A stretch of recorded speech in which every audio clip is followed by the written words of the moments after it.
पाकिस्तान में रवां माली साल के इब्तदाई 4 माह में मोबाइल फोन्स की दरामद 53% से जायद बढ़ गई। जुलाई से अक्टूबर तक मुल्क में 64 करोड़ 46 लाख डॉलर मालियत के मोबाइल फोन्स दरामद किए गए।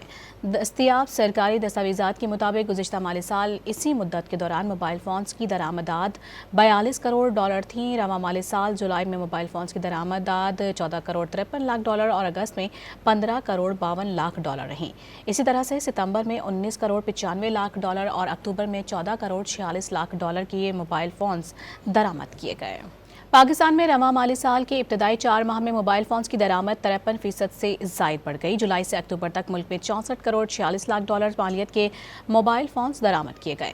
दस्तियाब सरकारी दस्तावेजात के मुताबिक गुज़िश्ता माली साल इसी मुद्दत के दौरान मोबाइल फोन्स की दरामदात 42 करोड़ डॉलर थी। रवां माली साल जुलाई में मोबाइल फोन्स की दरामदात 14 करोड़ 53 लाख डॉलर और अगस्त में 15 करोड़ 52 लाख डॉलर रही। इसी तरह से सितंबर में 19 करोड़ 95 लाख डॉलर और अक्टूबर में 14 करोड़ 46 लाख डॉलर के ये मोबाइल फोन्स दरामद किए गए।